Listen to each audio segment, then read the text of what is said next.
I'll never forget. Fat Joe called me and said, "Yo, Joell, congrats, man." Man, that conversation was had between two of the most ferocious MCs of our generation. They've been on the show numerous times, Heather B, and I'm happy when I found out that they had a project coming out during this time that they still working. I always tell people, folks ask me, what advice can you give me during this time? Keep working. And they keep working. They got their joint EP, H.A.R.D, H-A-R-D, which is an acronym, is out now. Please welcome King Crooked and Joell Ortiz. Joell Let's Ortiz. get it. King Crooked. What's up? What's up, man? Hey, Word. first of all, shit, y'all in different parts of the country, so I'm wondering what your experience, what has been your shared experience in dealing with COVID, and then also now with the recent, travesty of the killing of George Floyd in front of our very eyes. How has that played out in the cities that you're in? Let's start with Joell. Yeah, COVID, parked everybody up, put everybody in the crib, have everybody peeking outside their window. Like, is it gonna come this way? You know what I mean? Am I safe? Do I have to wear a mask when I step out on my front porch?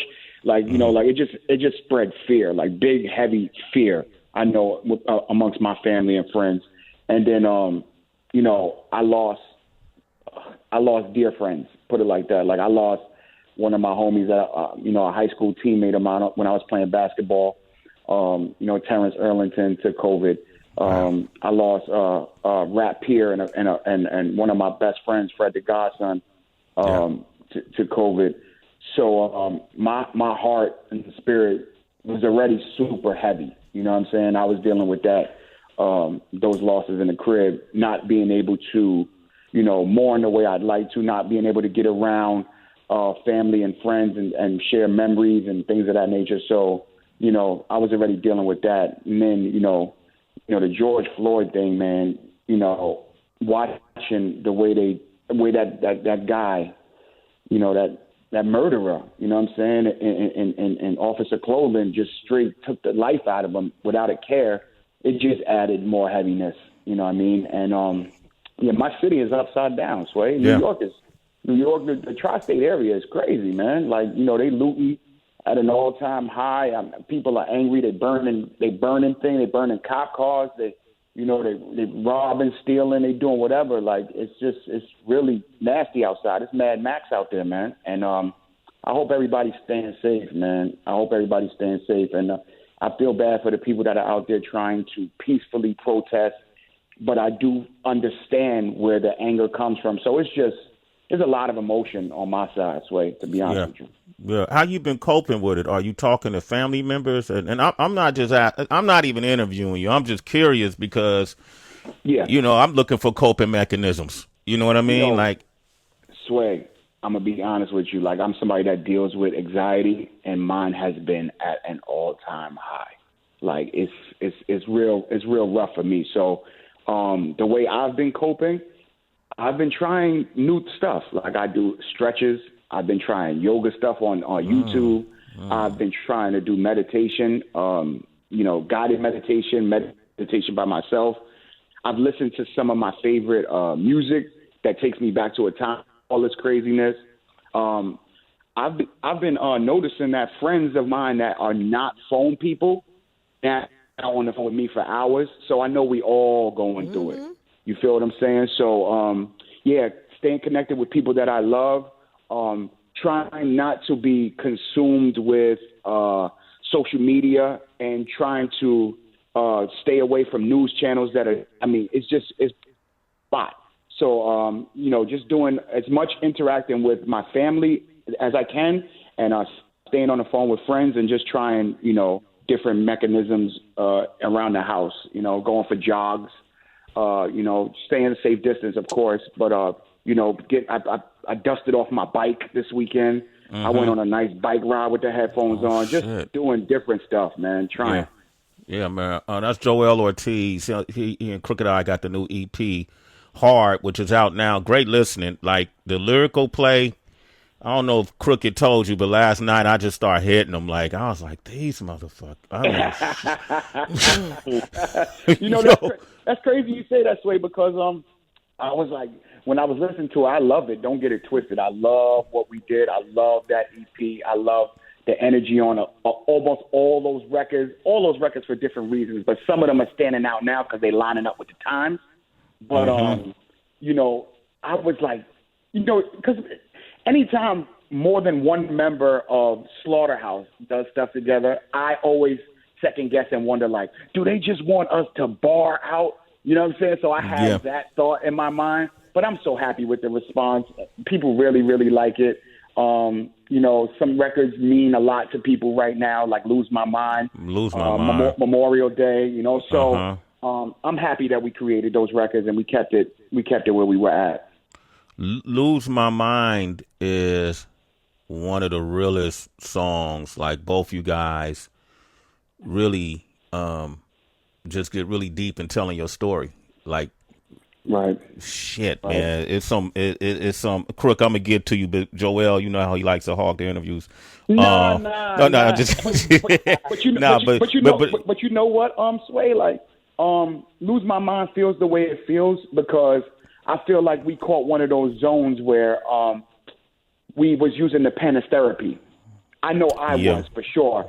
So you know, when I listen back to that song now, I'm like, oh, that's little Joell and young OG Joell talking to each other. You know what I'm saying? Like, that's me dipping back like, yo, shorty, everything gonna be all right. You know what I'm saying? Because it was rough on my come up, and it was rough on Crook's come up. You know, that's why we decided to name this the Housing Authority Rap District, because we from opposite sides of the country, but the story is consistent. The story is the same. You know what I mean? So, yeah, Lose My Mind is one of my favorites. Mom's running out. I just remember some mom's running out that house with her. When her blow got shorter somewhere in the Bronx. Post Shop Porter. Yeah. Rich family on TV with the robot daughter. Mm-hmm. What did that mean? What a robot. I mean, you know, my mom had I hate to sound cliche, but it is what it is. Like, you know, we talked about it. Nah, you know, my dad jetted when I was younger. You know what I mean? He turned the corner and never came back, like Crook said in one of his rhymes. Turned corners on us. But so my mom at the time, she dealt with it by getting high. You know what I'm saying? That was her, she turned to that to numb the pain. And you know, as a shorty, I had to deal with that. So, you know, she never neglected me. You know, I'm not gonna blast my mom. Like, she always made sure my needs was met. But the second that my needs was met, then it was like, I can go get high. And you know, I used to, you know, be in the house and she'd be like, I'll be right back, you know, running in and out the house, doing what she's doing, you know, on her mission to get high. And then you know, I just wanted to give it in the very next line, the opposite end of the spectrum of cocaine.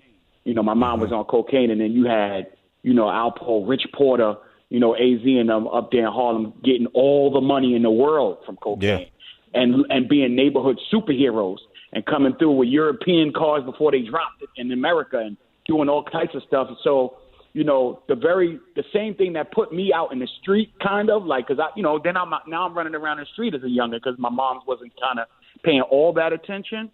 The same thing that put me out there had me basically looking up to dudes on my block who looked up to those dudes. So it's like, damn, I'm parked up out here because of my situation, but now I'm out here like, yo, man, damn, that dude is the man. So, you know, I wanted to use opposite spectrums of cocaine in my life.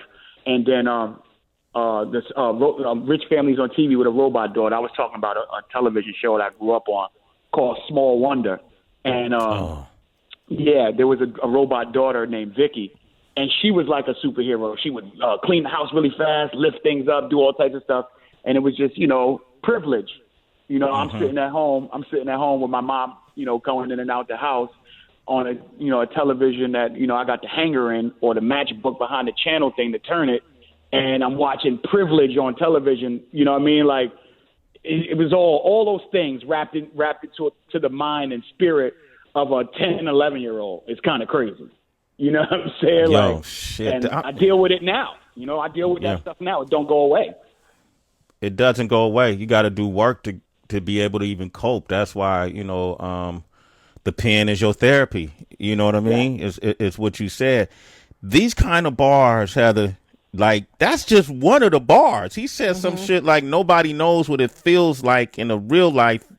You gotta lie to feel like your real life don't feel like you're not alive. Or some shit you I was like, because it's what we're seeing.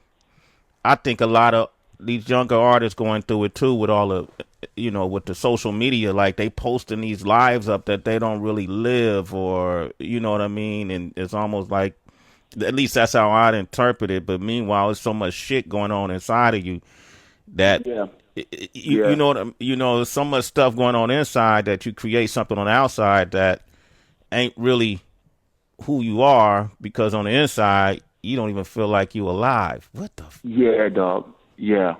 That line, it's crazy because it could be metaphorically, just like, meaning that you turn into somebody that you're really not, then you go upstairs and you're like, damn, whew, I'm so happy that kid we jumped got out of there. Because I wasn't really the dude that wanted to jump the dude, but the rest of my mans was jumping him. You feel what I'm saying? And then there's also being the butt of the jokes because I'm poverty stricken. My mom is on drugs. My gear is twisted. You know what I'm saying? I'm not in the best shape. So when we start having joke sessions, I was an easy target. So what I would do was lie. I would just lie. Like, he's like, oh, man, look at this dude or whatever. I'd be like, yeah, but I got a brand new JanSport upstairs. So y'all going to see on Friday I'm going to wear my brand new JanSport to school, and then y'all ain't going to have no jokes. He's like, he ain't got no JanSport. Yes, I do. And then Friday rolling around, I make some shit up of why I ain't wearing the JanSport, knowing I ain't had that damn book bag. You know what I'm saying? So yeah, that's what, dealing with as a little kid, you know what I'm saying? Like, it's crazy, and I know it must be multiplied by 1 million with social media right now. That was I can't even imagine what kids going through now. It's crazy. I got a 21-year-old, so I've been right alongside of her, and watching her cope with it, and how much of an influence it plays in their identity. And their confidence and their consciousness. They wake up stressing on social, and then King Crooked is on the line too. I want to ask you how you coping, but even in that same song, one of the things you said, I know I'm not going to get this right, Crook, but my OG was like a terrorist heretic teaching me the difference between good and bad. The hood is sad when a killer is playing the role of the dad you should have had. Right. Man. Right. Basically, dog, you already know how it is. You get when the father leaves the home, and I've been on this wave lately where I need to apologize if I have contributed to the negative narrative in hip-hop that black fathers are non-existent. Just by speaking my story, it don't mean that it ain't no black fathers holding it down out there, because there's plenty of them. You know what I'm saying? So to all the hip-hop fans who listen to my music, if you thought that I was contributing to the narrative that there's no black fathers in the hood, that's my bad. I was just speaking purely from my standpoint. I know there's good fathers out there, and I know there's a lot of black fathers in their children's lives, because I am one. Now, in that particular bar, you know what I'm saying, it was just being in a single-parent home with moms and going out on the block and learning things from OGs that they learned.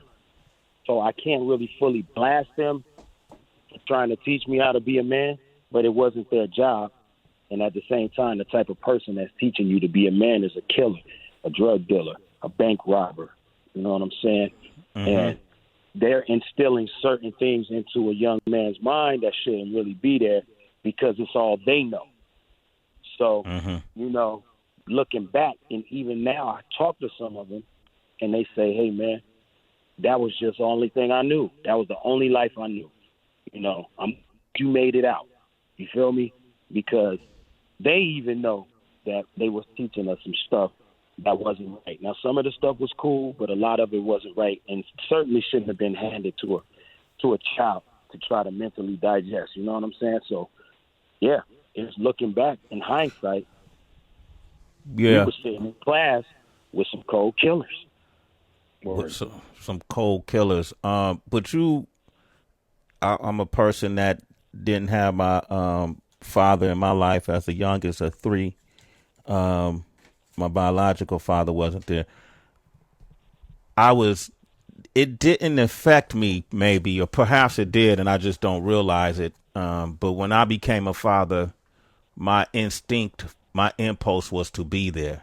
So the cyclical effect that we hear about that becomes generational in our families. That didn't even stand a chance with me. I knew that no matter what, I got to be there in this kid's life, probably because of the void that I had in mind.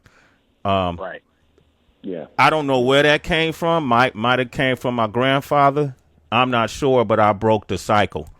What did you do, Crooked, to break the cycle of being an absent dad?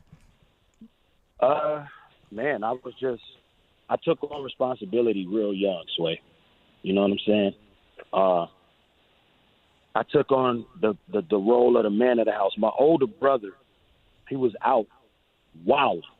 He was banging hard, selling dope hard. You know what I'm saying? Like, he had a whole crew. They was everything NWA was talking about before that. You know what I mean? And so somebody had to hold it down in the crib. So I took that responsibility on and kind of helped my mom raise my little brothers and sisters. You know what I'm saying? And bringing, finances into the house when I should have just been playing video games and being out with my friends. I was doing things to bring finances into the crib so we could keep the lights on, so we could keep the gas on, so we can, I was paying part of my mom's rent. And I'm talking about 15, 14, 16, that age, you know what I'm saying? And then I left out of the house and got my first place when I was 17 and a half. You know what I'm saying? So I was on my own real early, and I already knew about helping raising kids. So once I did have a kid, I had a child real early, my first daughter. I was still a teenager. I already knew what responsibility was, and I already knew that there was no way I was going to do my daughter the way my father did me, like you said. You know what I'm saying? Break the cycle. So it wasn't even a second thought. It was just, even as a teenager, you know what I'm saying? And, it was tough in the beginning because we were teenage parents, me and her mom, you know what I mean? It was very tough for us, but, her mom managed to still get her diploma, still go to college, still get her degree, still get her master's degree. You know what I'm saying? And she was pregnant in high school with my child. You feel me? So she led that example. My oldest daughter graduated from Long Beach State. You know what I'm saying? Not too long ago. And congratulations. Congrats. Yeah, thanks, bro. We broke the cycle. You know what I'm saying? But it wasn't nothing in my mind telling me that I even had an option to not be there for my child. It was, you know what I mean? It just wasn't, dog.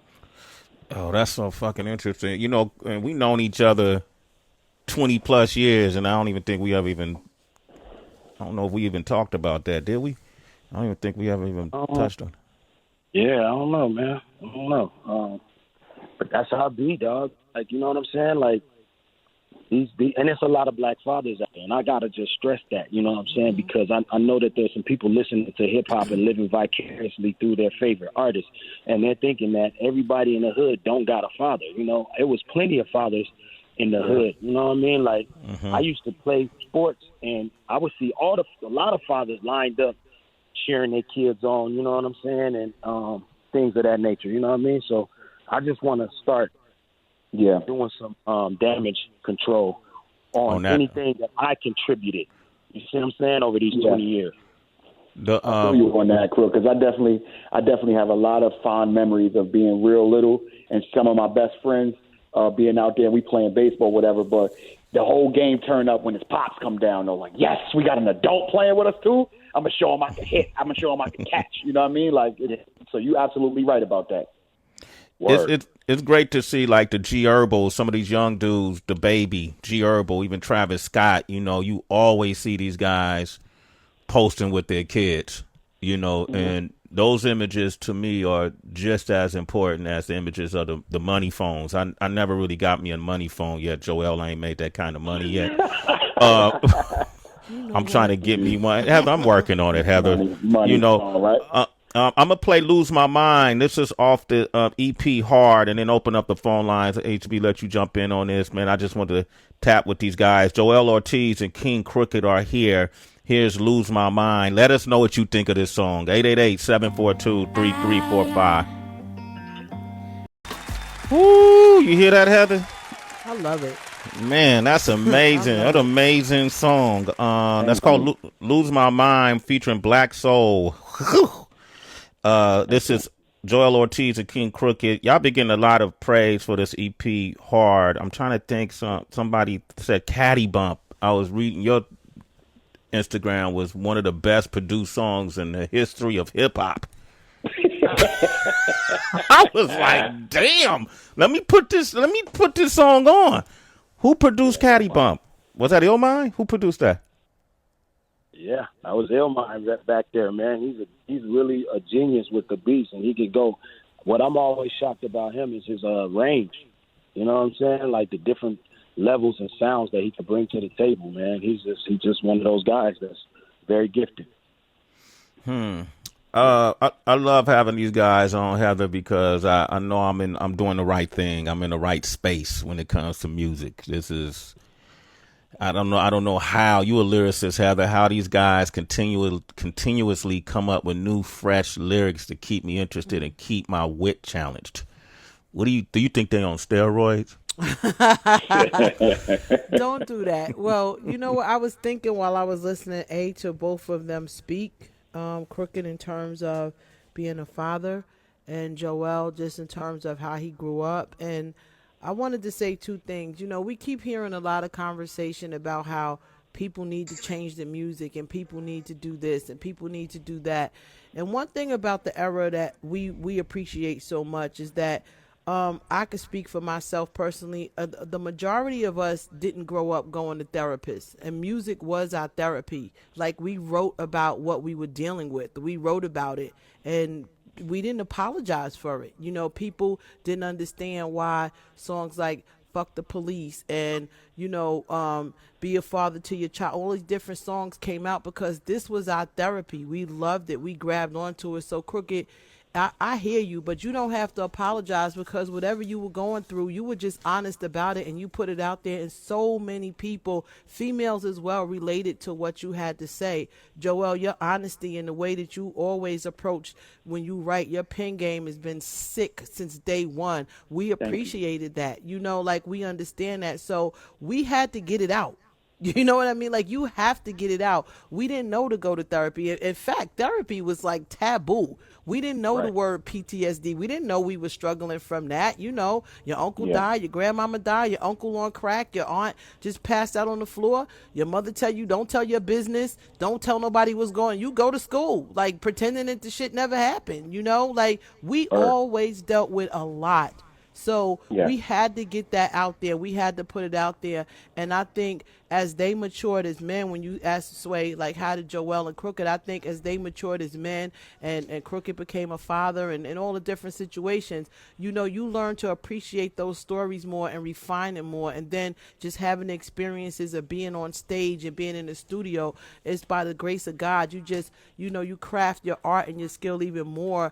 And I'm inspired. I'm inspired by listening to y'all. Always have been, always will be. So I applaud you guys, man. It's a beautiful thing to hear you guys still operating at the level where you operate. So you don't have to apologize to me. I get it. You know, I definitely get it. And I understand why at the time when we were young, we did young things. You know what I'm saying? It's just that's what happens. You do young things, and you're older now. We're wiser now. We have more experiences. And so you elevate. And I love it. I hear the growth. I hear the maturity. But I still hear the stories and the truth in it. So I'm just inspired by it. Thank you. Thank you so much. Yeah, damn, man, they sound like they studious and the whole thing. Heather, you see that? No, shut up. No, but because we grew up in the era where we. Go ahead. I'm sorry, Joe. No, I was just saying. I really just enjoy talking to both of y'all, man. Every single time I take something from the conversation. It's always been about more than music when it comes to y'all, and I really appreciate y'all as humans. You know what I mean? I just want to get that out. Oh, thank you, man. Yeah. And it's really part of our coping mechanism. You know, like this conversation right here is going to elevate my vibrations. You know what I'm saying? When I go back into the crib, you feel me? And that's part of it. What you were saying, Sway, like how are we coping over here? You know, that's one of the things is being able to talk to real people and connect with real people and share that energy. You know what I mean? And you know, take a load of that positive energy that y'all giving us right now. Put it in the tank so we can, we can keep going. You feel me? So that's what's up. Definitely a coping mechanism. Yeah, man. Yeah. King Crooked, Joell Ortiz. I keep saying the new EP is H.A.R.D. That's the acronym for Housing Authority Rap District. Veronica's on the line from D.C. Good morning, Veronica. Veronica. Oh, hey, what's girl. up? What's up? Hey, guys. Man, I just first want to say y'all are the lyricists. I love lyricists. And there's on the song H.A.R.D, it says a line because, like, I'm a community health worker in D.C., and I work with people of all demographics, homelessness, addiction, sex workers. And you have a line in here, Crooked, that says, this time around, I'm coming to get it all, bigger in the hood than fentanyl. And that is vicious. Like, that is vicious. I literally, like, I listen to, I have an earbud in all day at work because that's how I have to cope. You know, like, work is hard, and I'm in it every day, you know, and the riots right now, it's a lot, you know, and I cope with music. You know, I write. I'm a spoken word. I write spoken word, and like that pen and paper. There is nothing better than therapy than pen and paper. And I've said it the best. He has a whole song about the Notebook being there when no one else was. You know, and like that's what it is. So like keep putting that truth out. Like we don't want no sugar coated stuff. Fact. We don't need that. We get sugar coated every single day by the media. Like, we don't need that, you know? Like, we need the real truth. And, like, everything ain't the same for everybody, but we all are human at the end of the day, man. And I'm just like, you know, like, we all have the same feelings. Like, we all have something. And, like, you know, I'm mixed. I'm Caucasian and Hispanic. And, you know, like, the fact of it doesn't even matter. Like, I grew up the same. Like, my parents told me stiffen up that upper lip, like M says. Like, that's how we grew up, you know? So, like, now, what do we need to do? We need to raise up our kids to have compassion for no matter what they are, to, like, love. And, like, that is also how I cope at the end of the day, by coming home and showing my kids the exact opposite of what I just dealt with, you know? So, like, keep doing what y'all are doing. Keep putting that truth out. Y'all, too, in the morning, I listen to you guys all the time. I'm on my way. I'm driving right now in D.C., and this is my therapy. So thank you so much for just keeping it. All through this COVID, y'all, let me tell you what. Y'all had me dying laughing in the morning. Like, and I'm going into work getting ready to, like, you know, I mean, here it is. You know, overflow hospitals, like all this stuff every day. But I can listen to music and and everybody knows on my way home, don't call me. Don't call me. I'm bouncing the music to therapy. That's your space. Hey, Veronica, I was most impressed of the way you delivered their bars. You actually did it better than Crooked did it, and so better than Sway. That's what he didn't want to say it's better than him, so he blamed it on Crooked. Okay, right. But you know what, man? I say it a lot. I'm like, look, man, fentanyl ain't nuts. Like, we can kill this, man. Like, let's just stomp it out. Like, one day, little by little. Let's do it. You know? So thank you. Wow. Veronica, you're a citizen. A Sway in the morning. Wow, man. Damn, she was quoting y'all lyrics like, what? Damn. You know what, she just reminded me, too, of something I just did to cope. Because she was talking about pen and paper. I literally maybe a few days ago, I had a journal. I was going to start writing a journal. And I started writing a journal, but I had just like a pen around the house. And it was just like, I don't know, I ain't like it. And I made it my business to search and find my favorite pen from high school. And I bought a 12-pack of those pens. And now I've been physically writing down both a journal and rhymes. And I haven't done that in years since we started typing rhymes in phones. And it feels good again. Like, I've been trying to write script and everything. And, I know it sounds weird, but it's definitely, it feels good. Not to me. I love it. How long I've been saying this way? Yeah. Write those bars down, pen to pad, Sharpie to pad, whatever. Like, seeing your words like that and just putting them on, it brings life. Seeing that right there is it's crazy. That's art. That's our art, man. That's our art. I had got away from it for so long, and I didn't realize I missed it. I missed actually twisting my wrist and looking back and being some stuff being legible, some not, but be understanding it. Like, all of that was part of the process, and I had eliminated it with technology. And I'm back to actually writing again, and I'm using my favorite pen, and it feels good. While we're talking about coping real quick, I want to offer something to the listeners, you know what I'm saying? Because this is a time where, you might have to get creative with some of your coping mechanisms, you know what I mean? Like Joell, you saying, going back to the writing and all that. Great, you know what I mean? I've been visualizing while meditating, you know what I'm saying? So I think a lot of people, when you go and meditate, maybe you blocking everything out your mind. How about you visualize the things that you want in life and the better version of yourself you want to become? You know what I mean? You want to visualize your health. You want to visualize what you're eating. You want to visualize, your physician telling you good news. You want to visualize your bank account. Look at, you know what I mean? Put those pictures in your mind and hold those pictures in your mind. Listen to some cool music, maybe some instrumental or some meditation music, you know what I mean? And put those pictures in your mind about your health, about your wealth, and about knowledge of yourself. You feel me? And really zone out. You know what I mean? It's making me feel much better in the morning. It's part of my morning routine, and it's giving me, gas for my tank for the rest of the day. So it's just all kind of coping mechanisms out there. I just want to throw that one out there. People could try it. You know what I mean? King Crooked is meditating.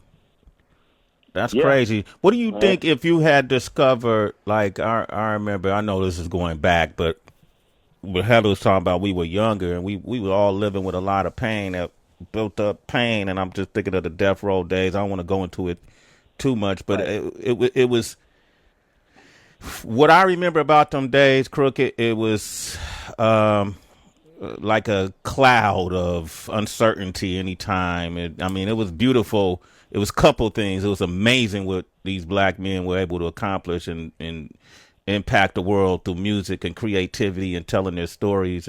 But it was also all the stuff that went on behind the scenes that was kind of dark to me.